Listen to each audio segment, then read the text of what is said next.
Quel match on vient de voir, quel match de football, un sacré quart de finale, retour de match de Ligue des Champions, le Real qui se fait éliminer par le Bayern, victoire du Bayern de Munich 4-3, mais le Real peut sortir la tête haute de cette rencontre. Bienvenue sur Alles Foot, on va revenir sur le match du Bayern de Munich contre le Real de Madrid, victoire comme je l'ai dit 4-3, on en a eu pour notre argent, et le Real de Madrid qui ce soir, à mon avis, peut avoir des regrets parce qu'ils auraient pu aller en demi-finale, mais malheureusement ça ne s'est pas passé comme prévu, le Bayern a été clinique. En fin de rencontre, le Real de Madrid qui fait une saison blanche. Côté parisien, ce qu'on voulait savoir nous, c'est l'adversaire bien sûr de ce soir, puisque le PSG va affronter le Bayern, et maintenant on le sait, c'est un match qu'on a espéré, qu'on voulait voir et qu'on va voir en demi-finale, et de son côté le Real de Madrid, saison blanca, impossible de rattraper pour l'instant le Bayern, mais ils ont fait une rencontre extraordinaire et un peu trop tard. Un peu trop tard, ils auraient pu espérer mieux, et c'est sur l'entame de match justement que ça s'est joué, même si le match a eu des rebondissements dans tous les sens. On a eu le but de Olysée en toute fin de rencontre qui est incroyable, on a failli avoir la reprise de Mbappé qui aurait pu justement donner l'avantage au Real. Il y en a eu dans tous les sens sur ce match-là, et aussi le fait de jeu qui a plombé le Real de Madrid, c'est l'expulsion de Camavinga.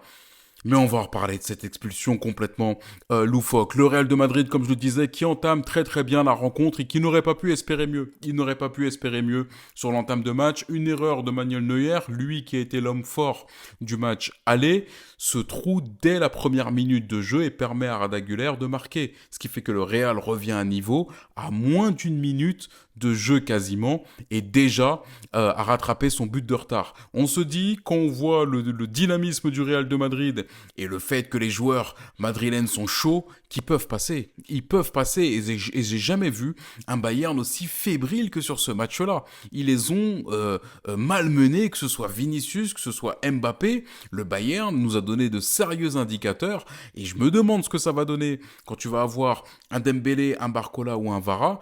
Ça peut être très compliqué pour le Bayern qui n'est pas invincible. On l'a vu encore ce soir. Ils ont gagné le match, mais ils auraient pu justement le perdre, et le perdre très largement si le Real de Madrid avait eu plus de réalisme. Moi j'ai trouvé que sur certaines actions, certaines offensives, et souvent en contre-attaque rapide, parce que le milieu de terrain du Real de Madrid, ou même les attaquants, que ce soit Brahim, Mbappé ou Vinicius, n'arrivent pas forcément encore à avoir des attaques placées, cette cohérence collective qui fait défaut depuis Majorque, depuis Girona aussi également. Donc ils sont beaucoup, et ils se reposent beaucoup sur le duo Vinicius-Mbappé qui a fait très mal. Il y avait un duel sur le côté entre Vinicius et Upamecano qui a rythmé tout le match, et on sentait Upamecano que si il loupait une intervention, derrière ça pouvait faire but. Et comme je le disais, le milieu du Real de Madrid n'arrive pas encore à poser son jeu en attaque placée, a beaucoup de difficultés à aller déstabiliser une équipe, mais là où ils ont été très forts, c'est sur les contre-attaques Vinicius-Mbappé. Et t'as l'impression aussi que l'équipe est décrochée, qu'on laisse justement l'attaque à Vinicius Mbappé, que Brahim ou Valverde ont du mal à accompagner les actions, ce qui fait qu'ils se retrouvent très souvent tous les deux devant. Ça peut être normal vu qu'ils vont très vite, et en contre-attaque, forcément Vinicius quand il part comme une flèche, on l'a vu sur le troisième but de Mbappé, il arrive à servir Mbappé qui lui fait une accélération, et donc les deux se retrouvent souvent dans la surface de réparation adverse, mais ils auraient pu espérer mieux s'ils avaient eu justement plus de réalisme et plus de cohérence selon moi sur ce milieu de terrain. Il y avait l'absence de Tchouaméni, c'est Valverde, Bellingham et Arda. Arda qui a été l'homme fort de la première mi-temps, avec justement son but, avec le coup franc qui met, et Neuer qui ne sort pas le ballon comme il faut selon moi.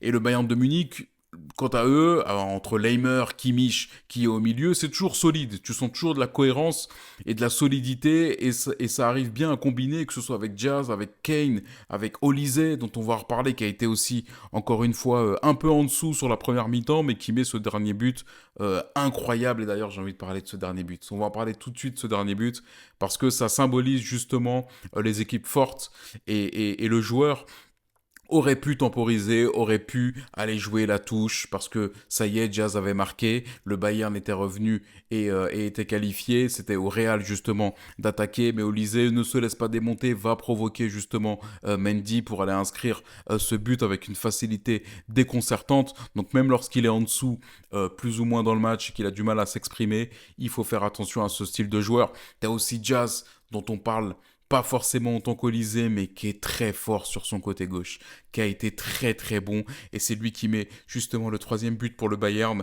qui vient assommer le Real de Madrid, mais il a été très très très très bon. Et pareil pour Kane. Sur le front de l'attaque, j'en parlais dans le débrief du match de Barça. Je trouve que sur cette équipe du Bayern, on a de très grands joueurs. Là où, par exemple, sur Barcelone, on a Rashford, Ferran et Yamal. Et c'est plutôt Yamal qui distribue énormément de ballons, même si Ferran arrive justement à mettre ses buts. Rashford est un très bon joueur aussi également. C'est encore en dessous de ce qu'on peut avoir devant, que ce soit au Bayern de Munich et surtout au PSG avec Dembélé, Barcola, Doué.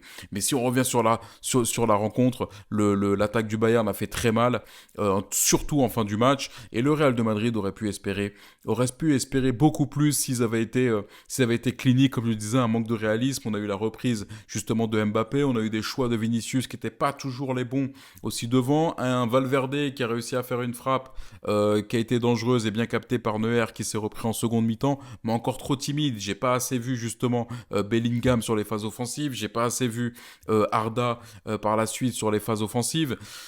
Ça a été compliqué en tout cas de faire exister l'ensemble du collectif et on se repose toujours tout le temps sur Vinicius, Mbappé. Brahim était là aussi pour combiner, mais tu sens que c'est décroché et que le jeu tangue du côté Real, mais ils peuvent sortir la tête haute, comme je l'ai dit. Ils ont fait un match extraordinaire, même défensif. Ils ont eu quelques assauts et le Bayern de Munich a pu poser son jeu pendant un moment et a fait beaucoup d'assauts, notamment sur les corners aussi. Également, c'était venu du premier but et sur les corners, tu sens toujours que c'est fébrile du côté Real de Madrid, mais on a senti que ça pouvait tomber d'un côté ou d'un autre jusqu'au fait de jeu.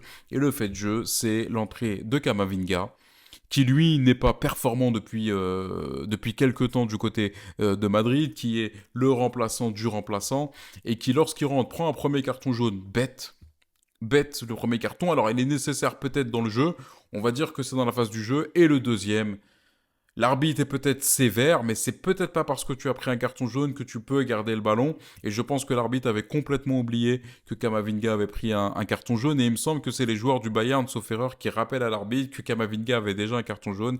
Et donc ça fait rouge. Et là, tu plombes la remontée du Real. Le but viendra dans la foulée. Quasiment les deux buts viendront dans la foulée. Et le Real de Madrid s'est sabordé à ce moment-là. Et Camavinga peut s'en mordre les doigts puisque l'équipe était très très bien. Aurait pu surfer sur cette dynamique, on va pas refaire le monde, mais à ce moment-là, avec l'expulsion de Camavinga, plus ensuite le but de Diaz, c'était terminé pour le Real. C'était terminé, mais ils auraient pu le faire. Et ça s'est terminé, un peu comme Barcelone. On a toujours ce problème défensif côté équipe de Liga.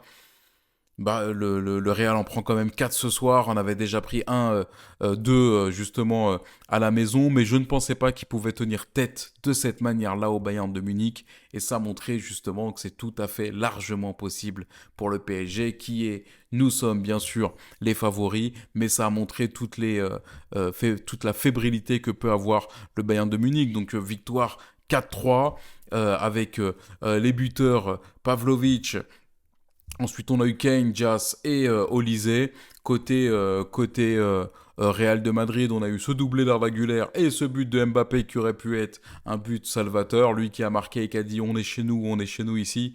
Malheureusement, c'était l'Allianz Arena et c'est le Bayern qui file en demi-finale et qui promet une demi-finale très intéressante face au Paris Saint-Germain.